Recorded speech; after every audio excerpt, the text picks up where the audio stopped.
Բարի երեկո եւ բարի գալուստ հայկական ժամանակ տաղավարում զրուցելու եմ արտաքին գործերի նախարարի տեղակալ Վահան Կոստանյանի հետ։ Բարև ձեզ, պարոն Կոստանյան։ Բարև ձեզ, շնորհակալ եմ հրավերի համար։ Սիրով։ Պարոն Կոստանյան, նախ J.D. Vance-ի այցից խոսենք։ J.D. Vance-ը Հայաստանում էր Ամերիկայի Միացյալ Նահանգների փոխնախագահ, այցը պատմական որակեցին թե վարչապետ Նիկոլ Փաշինյանը, թե Vance-ը համագործակցության լայն շրջանակ էր, նաև օրակարգներ շատ մեծ, կիսահաղորդիչներ, միջուկային էներգետիկա, նաև ռազմական բաղադրիչի մասին խոսք գնաց թրիփ եւ այսպես շարունակ։ Բայց ընդհանուր առմամբ դրան մենք դեռ կանդրադառնանք Vance-ի այցը տարածաշրջան եւ Հայաստան, ինչի մասին էր եւ ինչի մասին է դա խոսում։ Կարծում եմ այցի հիմնական նպատակն էր վերահաստատելու համար Միացյալ Նահանգների հանձնառությունները, որոնք ստանձնել էին օգոստոսի 8-ին, հենց տարածաշրջանում խաղաղություն կառուցելու եւ տարածաշրջանային ենթակառուցվածքների ապաշրջափակման համատեքստում, ինչպես նաեւ ինչը պակաս կարևոր չէ, զարգացնելու են ռազմավարական հարաբերությունները, որոնք դեռ նախորդ տարի հունվարին հաստատվել էին Հայաստանի եւ Միացյալ Նահանգների միջև եւ որոնք ել ավելի ամրապնդվել էին օգոստոսի 8-ին ստորագրված 3 հուշագրերով, որոնք վերաբերվում էին հենց կիսահաղորդիչների եւ արհեստական բանականության, էներգետիկա եւ խաղաղության խաչմերուկ նախագծի կարողությունների զարգացմանը։ Եվ տեսնում ենք, որ վերջին 6 ամիսների ընթացքում էական դինամիկա ունենք թե տարածաշրջանում խաղաղության ինստիտուցիոնալիզացման եւ թե Հայաստան Միացյալ Նահանգներ երկկողմ հարաբերությունների զարգացման առումով ըստ էության այն հուշագրերը, որոնք կնքվել էին, արդեն իսկ սկսել են աշխատել եւ գործնական փուլ է մտել մեր համագործակցությունը Միացյալ Նահանգների հետ եւ այցի ընթացքում դրա նախապատրաստական փուլում քննարկվել են նաեւ նոր ոլորտներ հնարավոր համագործակցության համար, որոնց մասին փոխնախագահ եւ Հայաստանի Հանրապետության վարչապետը իրենց մամուլի հաղորդագրություններում խոսեցին եւ հույս ունենք մոտ ապագայում ել ավելի կընդլայնվի ռազմավարական գործընկերությունը Հայաստանի եւ Միացյալ Նահանգների միջեւ։ Այսինքն համագործակցությունը այդ դինամիկայով է շարժվում, որ պետք է խորանա այնուամենայնիվ Միացյալ Նահանգների հետ։ Պարոն Կոստանյան, մենք կարող ենք արձանագրել, որ Vance-ի այցը, այսպես ասած, վերջակետ դրեց այն առումով, որ թրիփ այդ ծրագիրը ոչինչ չի կասեցնելու։ Ոչ ոք, ոչ մի գործընթաց, այսինքն թրիփը միսու այրուն ըստ էության ստացավ, թե չէ, որովհետև գիտեք օգոստոսի 8-ից հետո քիչ չէին քննադատությունները, որ թրիփը դեռևս անհասկանալի իրականություն է, հետո եկավ տեխնիկական բաղադրիչները, որ արդեն պարզ դարձավ, թե ինչպես ենք պատկերացնում թրիփի կյանքի կոչվելը, հիմա արդեն Vance-ի այցը։ Մենք կարող ենք ասել, որ թրիփը այլևս անկասելի է։ Թրիփի անկասելությունը օգոստոսի 8-ին արդեն իսկ ֆիքսվել էր այն սկզբունքներով, որոնք արձանագրված էին օգոստոսի 8-ի հռչակագրում, իսկ դրանից հետո մենք արդեն մտել ենք պրակտիկ քննարկումների փուլ, քննարկելու դետալները, թե ինչպես պետք է իրականացվի եւ ծրագիրը եւ հունվարի 13-ի արտգործնախարարի եւ Միացյալ Նահանգների պետքարտուղարի միջև ստորագրված համաձայնագիրը համատեղ հայտարարությունը, որ ընդունվեց թրիփի իրականացման շրջանակի մասին, շատ կարևոր քայլ էր առաջ այս ուղղությամբ տեխնիկական որոշակի դետալներ համաձայնեցնելու առումով այս արցի ժամանակ փոխնախագահ Vance արդեն նաև հայտարարվեցին հավելյալ ֆինանսական ներդրումների մասին, որոնք իրականացվեն նախագծի մեջ, եւ մենք շարունակում ենք աշխատանքները Միացյալ Նահանգների գործընկերների հետ այս փաստաթղթերին տալ միջկառավարական համաձայնագրի ուժ եւ իհարկե նաեւ արդեն գետնի վրա սկսվել են աշխատանքներ իրագործելիության ուսումնասիրություն իրականացման համար եւ համապատասխան կազմակերպությունը դրա մասին նաեւ ներկայացրեց առաջին աշխատանքները փոխնախագահային եւ վարչապետ Փաշինյանին եւ ունենք պայմանավորվածություն ամերիկյան գործընկերների հետ, որ իրագործելիության ուսումնասիրությունը հնարավորինս պիտի արագացնենք, որպեսզի գետնի վրա պրակտիկ աշխատանքները շիրարարական արդեն այս տարի մեկնարկեն։ Ընտրություններից հետո նկատի ունեք այդ մեկնարկը կլինի թե նախքան ընտրությունները։ Մեզ համար կարևոր է օր առաջ մեկնարկել այդ աշխատանքները, որովհետեւ տարածաշրջանում բոլոր կապուղիների ապաշրջափակումը մեզ համար մեծ կարևորություն ունի եւ մեծ հնարավորություններ է բացելու Հայաստանի Հանրապետության համար։ Պարոն Կոստանյան, կան մանիպուլատիվ շահարկումներ, որոնց չանդրադառնալ այնուամենայնիվ չենք կարող, որքան էլ որ TRIP-ը կյանքի է կոչվում հայ-ամերիկյան, այսպես համագործակցության շրջանակներում, սակայն ընդդիմադիր որոշ շրջանակներ պնդում են, որ սա թուրք-ադրբեջանական պրոյեկտ է տարածաշրջանից Ռուսաստանը դուրս թողնելու համար։ Նախ ընդհանուր առմամբ ինչ միտում կա TRIP-ը, այսպես ամենատարբեր որակումներ տալ TRIP-ին եւ հիմա էլ որակել դա որպես թուրք-ադրբեջանական պրոյեկտ, Թուրանի պրոյեկտ, ամենատարբեր որակումներ են տալիս TRIP-ին։ Մեկնաբանությունները, որոնք երբեմն նաև աբսուրդի ժանրին են մոտենում։ Ուզում եմ հիշեցնել, որ TRIP-ը դա մեր ընդհանուր խաղաղության խաչմերուկ նախագծի մի հատվածն է ընդհանրապես հանդիսանում, իսկ խաղաղության խաչմերուկը արևելք-արևմուտք եւ հյուսիս-հարավ փոխկապակցվածությունների ստեղծման եւ ամրապնդման մասին էր։ Իսկ երբ խոսում ենք տարածաշրջանի ենթակառուցվածքների ապաշրջափակման մասին, ապա Ռուսաստանի Դաշնությունը առաջին շահառուներից է ապաշրջափակման, որտեղ արդեն իսկ մենք տեսնում ենք եւ դրա մասին հայտարարություններ կան, որ նույն ռուսական ցորենը դեպի Հայաստանի Հանրապետություն տեղափոխվում է ադրբեջանական եւ վրացական երկաթուղիների միջոցով։ Իսկ ուղիղ սահմանահատումների հնարավորություն երբ կունենանք, նկատի ունեմ ոչ միայն երկաթուղու միջոցով, այլ նաեւ տրանսպորտային ճանապարհով, ավտոտրանսպորտային ճանապարհով։ Գիտեք, որ երկաթուղու բացումից հետո ադրբեջանական կողմից Հայաստան բեռների համար Հայաստանի Հանրապետության վարչապետը հանդես եկավ համապատասխան հայտարարությամբ, որ Հայաստանն էլ իր հերթին պատրաստ է բացել ճանապարհները Թուրքիայի եւ Ադրբեջանի համար, որպեսզի բեռնափոխադրումներ իրականացվեն եւ այս առաջարկը շարունակում է ուժի մեջ մնալ եւ սպասում ենք մեր Թուրքիայի եւ Ադրբեջանի գործընկերների համապատասխան ցանկությանը դա իրականության դարձնելու համար։ Եվ Ռուսաստանից են բարբերաբար հայտարարություններ հնչում ամենատարբեր պաշտոնյաների կողմից, վերջինը, եթե չեմ սխալվում, Միխայիլ Գալուզինը հայտարարեց, որ Ռուսաստանը այնուամենայնիվ դիտարկում է TRIP-ում մասնակցություն ունենալու հնարավորությունները, գիտեք, այդ մասին քիչ չեն խոսակցությունները, թե Զախարևան, թե Լավրովը բարբերաբար խոսում են TRIP-ում իրենց հնարավոր մասնակցության մասին։ Պարոն Կոստանյան, երբևէ ռուսական կողմի հետ եղել են նման քննարկումներ, Ռուսաստանի հնարավոր մասնակցությունը TRIP-ում, արդյոք դա հնարավոր է։ Բոլորը կարող են դիտարկել իրենց մասնակցության հնարավորությունները, բայց որոշումները կայացվելու են Հայաստանի եւ Միացյալ Նահանգների կողմից համատեղ։ Այս պահին որոշում կայացված, թե որ ընկերությունները կամ որ պետություններն են ներգրավելու պրոյեկտում, չկան։ Լավ, ինչ է տալիս TRIP-ը Հայաստանին եւ ինչու է նաեւ դա մեծ շահագրգռվածություն առաջացրել Միացյալ Նահանգների մոտ, որովհետեւ գիտեք, քիչ են նաեւ այդ իմաստով շահարկումները, որոշ ընդդիմադիր շրջանակներ TRIP-ը համարում են փակ ուղի, որ իր մեջ ներառում է մեծ վտանգներ եւ նաեւ որոշները պնդում են, որ դա որևէ տնտեսական շահի մասին չի խոսում, դա Միացյալ Նահանգներին ոչ թե տնտեսական շահ է բերում, այլ պարզապես TRIP-ը նրա համար է, որ Միացյալ Նահանգները մոտենում է իր հետաքրքրության, այսպես ասած տարածաշրջանին եւ նաեւ Իրանին ինչ որ իմաստով ինչ է տալիս TRIP-ը Հայաստանին եւ ինչու Միացյալ Նահանգները շահագրգռվածություն ունի այդ առումով։ TRIP-ը տնտեսական նախագիծ է նախ եւ առաջ եւ այդտեղ մեր իրանցի գործընկերները ոչ մի անհանգստանալու բան չունեն եւ մենք կոմունիկացնում ենք մշտապես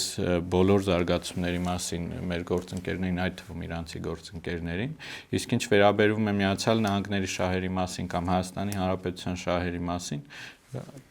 բոլոր գործընկերներին, ովքեր կոնսպիրոլոգիաների հետ մեծ սեր ունեն, ընդհանրապես խորհուրդ կտայի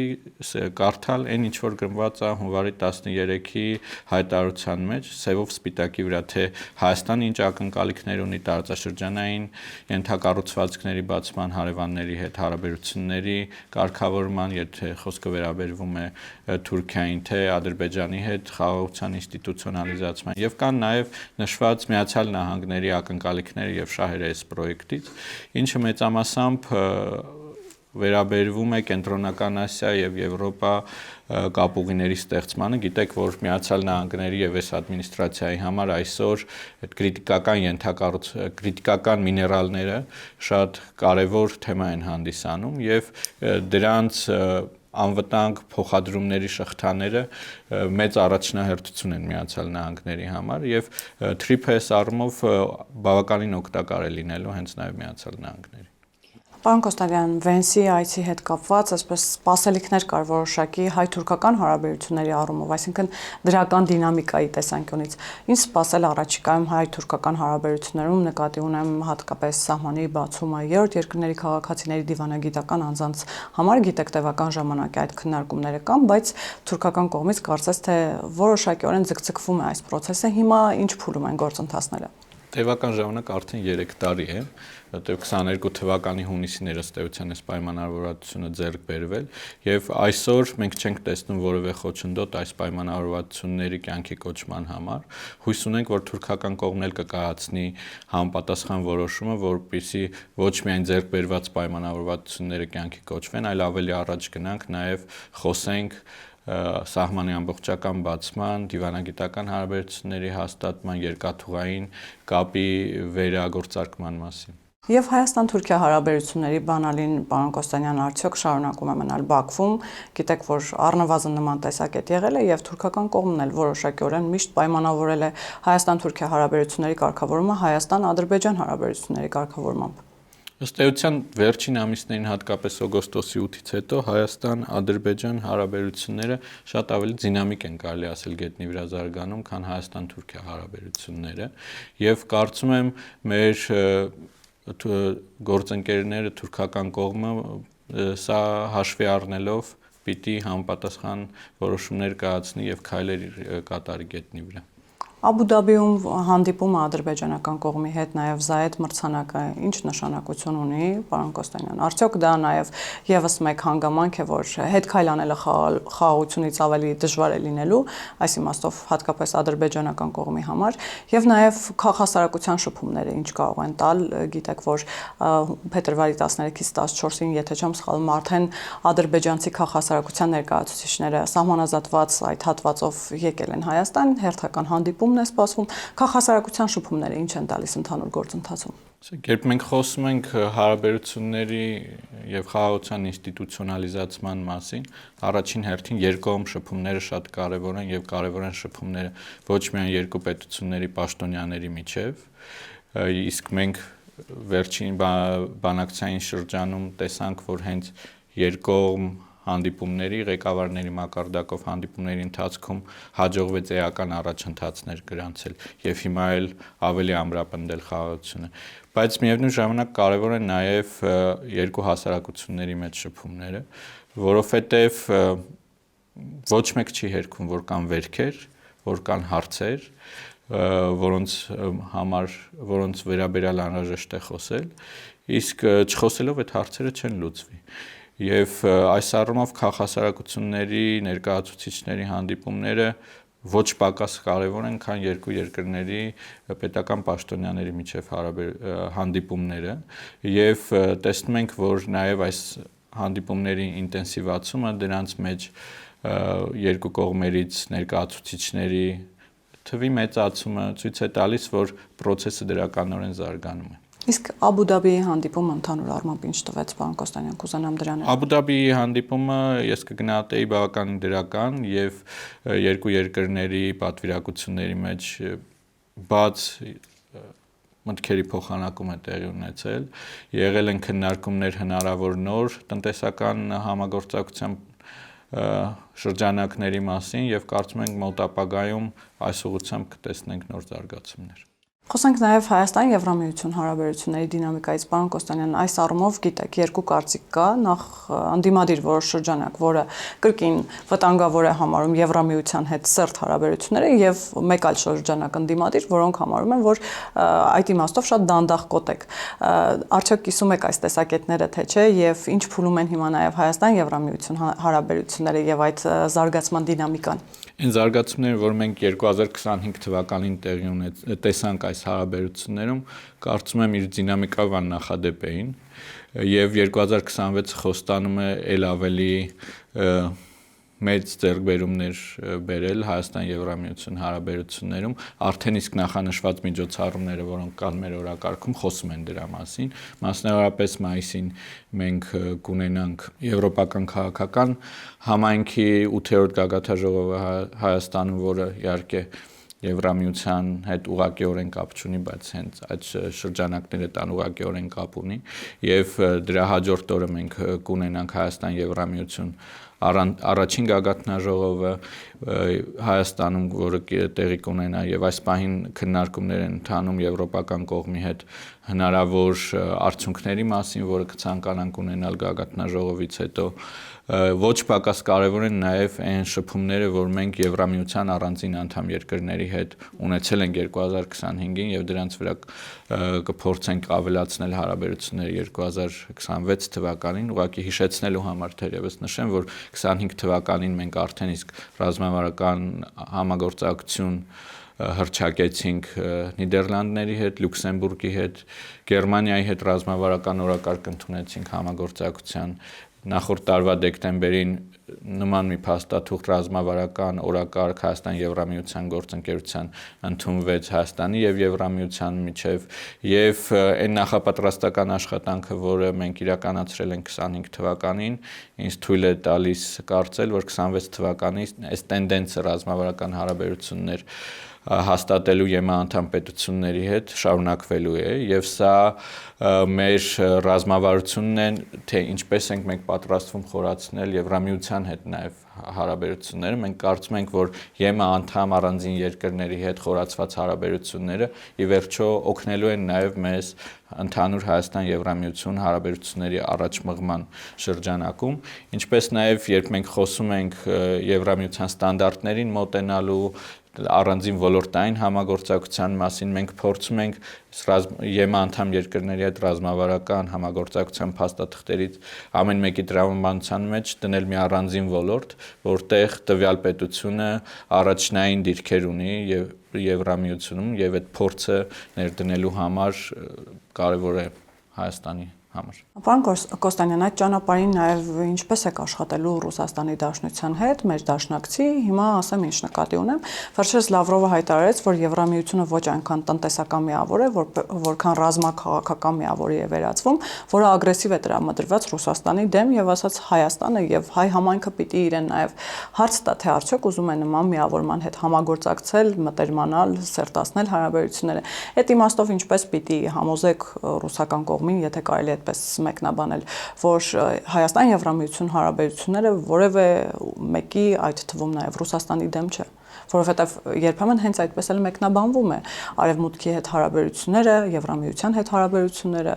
Ռուսաստանը պարբերաբար հիշեցնում է, թե որքան չարամիտ կարող են լինել թե Արևմուտքը, թե Եվրամիությունը։ Հիմա ինչպես եք աշխատելու այս երկու բևեռների հետ, որ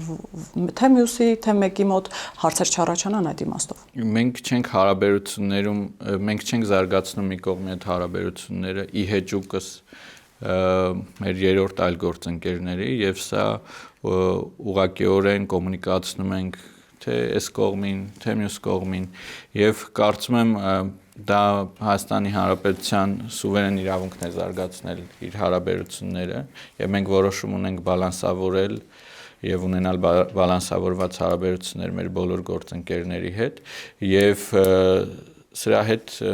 մեր բոլոր գործընկերները պիտի հաշվի նստեն։ Իսկ ինչ վերաբերվում է Ռուսաստանի Դաշնություն, Եվրոպական միություն հարաբերություններին, ապա այստեղ իհարկե կան հարցեր, որոնք բավականին բարդ են, բայց մեզ պետք չէ տեղավորել այդ շրջանակի մեջ։ Եվ ասացիք բալանսավորել, տեսեք, պարոն Կոստանյան, քիչ չեն նաև շահարկումները, մեղադրանքները, երբեմն որ խոսք է գնում ոչ թե բալանսավորված կամ բալանսավորման քաղաքականության մասին, այլ միաժամանակ երկու աթոռների նստելու մասին, ինչը նաև վտանգավոր է։ Դուք կիսում եք այդ տեսակետները եւ այդ մեղադրանքները։ Բացարձակապես չեմ կիսում, մեզ վերջին տարիների ընթացքում հաջողվել է կառուցել պրագմատիկ, հավասարակշռված հարաբերություններ գործընկերների հետ, որոնց հետ զարգացնում ենք հարաբերությունները եւ վերանայել մեր հարաբերությունները այն գործընկերների հետ, որոնց հետ բալանսավորված չեն եղել այդ հարաբերությունները։ Սա կարծում եմ շատ ավելի առողջ երկխոսություն է եւ շատ ավելի բաց երկխոսություն է եւ մենք շարունակելու ենք հենց այսպես զարգացնել մեր հարաբերությունները։ Անդրադառնանք նաև ՀԱՊԿ-ին, պարոն Կոստանյան, որովհետև քիչ չեն վերջին շրջանում հայտարարությունները այն իմաստով, որ Հայաստանը այնուամենայնիվ շարունակում է մնալ ինչպես ԵԱՏՄ, այնպես էլ ՀԱՊԿ անդամ երկիր, եւ քիչ չեն հիշեցումները նաև այդ իմաստով, երբ TRIP-ի մասին է խոսակցություն գնում, որ TRIP-ում իրենք չեն կարող չմասնակցել, որովհետև Հայաստանը հանդիսանում է ՀԱՊԿ անդամ երկիր, ԵԱՏՄ անդամ երկիր, այնտեղ ռուս սահմանապահների վերահսկողության գոտին է։ Որքան ժամանակ է այս անորոշությունը շարունակվելու, որովհետև հայկական կողմից հայտարարվում է, որ Հայաստանը սառեցրել է իր անդամակցությունը, ռուսական կողմից հայտարարվում է, որ այնուամենայնիվ դե յուրե Հայաստանը շարունակում է մնալ ՀԱՊԿ անդամ։ Երբ կլինի հստակություն այդ իմաստով։ Փաստ կայանում է նրանում, որ Հայաստանը չի մասնակցում ՀԱՊԿ-ի աշխատանքներին եւ սառեցված են մեր մասնակցությունը այս ձևաչափում եւ ըստ էության շատ դժվար է պատկերացնել վերադարձը ՀԱՊԿ, իսկ հետագա զարգացումները ցույց կտան, թե ինչպիսի որոշումներ կկայացվեն ՀԱՊԿ-ից դուրս գալու վերաբերյալ, իսկ ինչ վերաբերվում է TRIP-ին, ՀԱՊԿ-ին, ԵԱՏՄ-ին, մենք վերջին շրջանում կարծում եմ ավելի քիչ խոսել ենք եւ ավելի շատ գործել, սա ճիշտ մարտավարություն է եւ այդպես էլ շարունակելու ենք աշխատել։ Եվ դրական լավատեսական այսպես խոսակցություններ կան հատկապես Վենսի այցից հետո, որ մինչև խորհրդարանական ընտրություններ կարող է հնարավոր դառնալ նաև խաղաղության պայմանագրի վերջնական ստորագրումը։ Այդ իմաստով ինչ կարող եք ասել, պարոն Կոստանյան։ Հայաստանը ինչպես պատրաստակամ եղել է, այդպես էլ շարունակում է պատրաստակամ մնալ, ստորագրել խաղաղության համաձայնագիրը։ Եվ Եվրոպական քաղաքական համայնքի գագաթնաժողովից նաև խոսեցիք, որ մայիսին է անցկացվելու, նաև վարչապետը ավելի վաղ հայտարարել էր, որ հրավիրելու է Թուրքիայի, Ադրբեջանի նախագահներին։ Այդ իմաստով կան քննարկումներ եւ որոշակիություն, թե արդյոք պատրաստվում են հարևան երկրների ղեկավարները մասնակցել։ Մենք նախնական հրավերներ ուղարկել ենք, դա ավելի տեխնիկական հրավերներ են, բայց ուղարկվել են Եվրոպական քաղաքական համայնքի բոլոր մասնակից պետություններին, նաև ֆորմալ առումով պետք է լինի վարչապետի եւ Եվրոպական խորհրդի նախագահի հրավերը, որը կարծում եմ մյուս ամիս ըստ ժամանակացույցի կուղարկենք, բնականաբար նորից կուղարկենք բոլոր մասնակիցներին այս ձևաչափի եւ մենք սպասում ենք եւ մեծ պատրաստակամություն ունենք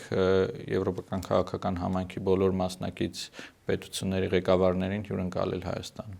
Պարոն Կոստանյան, խոսենք նաև Հայաստան-Իրան հարաբերություններից, որովհետև գիտեք, վերջին շրջանում հատկապես երբ Հայաստան-Ամերիկա հարաբերությունները սերտացան, TRIP-ը սկսեց նախանշվել եւ TRIP-ի մասին խոսակցություններ կային, որոշ շրջանակներ, թե արտաքին որոշ ուժեր, թե ներքաղաքական որոշ շրջանակներ պարբերաբար խոսում էին Իրանի շահերը ոտնահարված լինելու մասին, որքան էլ որ դրանք մանիպուլատիվ են կամ ոչ, այդ մասին դուք ավելի հստակ կասեք, բայց այնուամենայնիվ կոմունիկացվում եք իրանցի գործընկերների հետ եւ արդյոք նրանց մոտ կա այդ անհանգստությունները, թե այնուամենայնիվ հասկանում են, թե ինչ է տեղի ունենում։ Հարաբերությունների դինամիկան նաև Իրանի հետ ինչպիսին է։ Ասեք, Միացյալ Նահանգների հետ մենք մշտապես ունեցել ենք բավականին լավ հարաբերություններ, բայց միևնույն ժամանակ ինչով են առանձնանում Հայաստան-Իրան հարաբերությունները, որ անկախությունից սկսված մշտապես դինամիկ աճ են ապրել այս հարաբերությունները եւ մեծ հաշվով վայրիվերումներ չեն եղել այս հարաբերություններում եւ այսօր էլ այս Հայաստան-Իրան հարաբերությունները շարունակում են դինամիկ կերպով աճել եւ երկխոսությունը մշտապես պահպանվում է թե մեր ճյուղային գերատեսչությունների միջև եւ որ կան կոնկրետ համագործակցություններ նաև գետնի վրա, ինչպես գիտեք, իրանական ընկերությունները մասնակցում են Հյուսիս-Հարավի տարբեր կտորների շինարարությանը, բայց իհարկե կա նաև քաղաքական համագործակցությունը եւ երկխոսությունը։ Հենց նախորդ ամիս էր, որ Իրանի իմ գործընկերը գտնվում էր Հայաստանում, հերթական քաղաքական կոնսուլտացիաների համար երկու արտաքին գործերի նախարարությունների միջև եւ մենք ինչպես եղել է նախկինում եւ ինչպես հարիր է Հայաստանի եւ Իրանի ներկայացուցիչներին շատ բաց, անկեղծ եւ կառուցողական մթնոլորտում քննարկել ենք բոլոր հարցերը, որոնք հուզում են հայկական եւ իրանական կողմերին։ Պարոն Կոստանյան, վերջերս այս տաղավարից իմ զրուցակիցներից մեկը հայտարարեց, որ Հայաստանը տևական ժամանակ հայ պաշտոնյաները, արտաքին գործերի նախարարությունը, նախարարության աշխատակիցները կաշկանդվածություն են ունեցել այս կամ այն որոշումը կայացնելու առումով, այս կամ այն բևեռի հետ շփվելու առումով եւ որոշակիորեն դա պայմանավորել են մեկ այլ բևեռի հետ։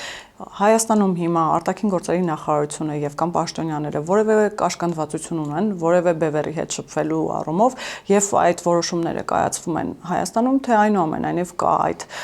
օգնությունը դրսից չակերտավոր ասած։ Բացարձակ կաշկանդվածություն չկա, եթե հետևեք այն դինամիկային եւ այն ուղղություններին, որոնցով զարգանում են հարաբերությունները եւ աշխարհագրությանը, թե ինչ այցեր են տեղի ունենում արտաքին գործերի նախարարի իր տեղակալների Հայաստանի բարձրագույն ղեկավարության կողմից, այդ աշխարհագրությունը շատ մեծ է։ Մենք հավասարապես զարգացնում ենք թե մեր հյուսիսային գործընկերների հետ հարաբերությունները, թե արևելքում Ճապոնիայի, Չինաստանի հետ հարաբերությունները, Մերձավոր Արևելքում շատ ակտիվ ենք այնտեղից ներդրումներ ներգրավելու համար, Եվրամիության եւ Միացյալ Նահանգների մասին արդեն հասցրեցինք խոսել, նոր ուղղություններ կան, որոնք մեզ համար բավականին հետաքրքիր են եւ աշխատում ենք այդ ուղղությամբ եւ ունենք որոշակի արդյունքներ, չնայած դրանք այդքան էլ կարծում եմ չեն լուսաբանվում եւ այդտեղ խնդիր ունենք աֆրիկյան ուղղությունով նախորդ տարի Հայաստանի Հանրապետության նախագահ ունեցավ շատ արդյունավետ այց լատինամերիկյան երկրներ ըստ էության մենք աշխատում ենք բոլոր ուղղություններով եւ սա կարծում եմ վերջին տարիների ձեռքբերումներից է որովհետեւ հակամարտությունը ամբողջ ջանքը օբյեկտիվորեն կենտրոնացնում էր աշխատելու մի ուղղությամբ եւ դա էականորեն նվազեցնում էր նաեւ հնարավորությունները աշխատել այլ գործընկերների հետ։ Իսկ այսօր կարելի ասել, որ հորիզոնը բացվել է եւ մենք շատ ավելի մեծ ժամանակ մարդկային ռեսուրսներ մտավոր ռեսուրսներ կարող են կենտրոնացնել նոր հորիզոններ բացահայտելու համար եւ նոր հեռանկարներ տեսնելու մեր տարբեր գործընկերների հետ հարաբերության եւ հիմա մեզ համար առաջնային կարևորություն է ստանում նաեւ տնտեսական համագործակցությունը Հայաստան ներդրումների հոսք ապահովելը ինչի ուղղությամբ աշխատում ենք։ Եվ վերջում պարոն Կոստանյան, իսկ աշխարհի աչքերում Հայաստանը հիմա ինչպես է ընկալվում։ Իսկ ակնհայտ է փոփոխությունը եւ դա ակնհայտ է թե այն հայտարարություններում, որ հնչում են մեր գործընկերների կողմից, թե մեր երկկողմ հարաբերություններում, թե այն բազմակողմ դիվանագիտության հարթակներում, որտեղ մենք հիմա հանդես ենք գալիս եւ դրական օրակարգ ենք ստեղծում նաեւ միջազգային կազմակերպություններում, եթե նախկինում մենք ինչպես ասացի կենտրոնացած էինք մեկ խնդրի վրա եւ դա ասում են single issue country ապա հիմա մենք խոսում ենք կանանց իրավունքների մասին, նախաձեռնություններ ենք իրականացնում այս ուղղությամբ կենսաբազմազանության շուրջ եւ նույն կոպ, որը պիտի այս տարի Հայաստանում հյուրընկալենք շատ մեծ միջոցառում է լինելու համաշխարհային աշխատում ենք այլ ուղղություններով կրթության եւ խաղաղության մի խոսքով շատ մեծ են ծրագրերը եւ նաեւ արդեն իսկ իրականացված աշխատանքները վերջին տարիների ընթացքում։ Շնորհակալ եմ, պարոն Կոստանյան։ Հիշեցնեմ, որ հյուրս Վահան Կոստանյանն էր, կհանդիպենք։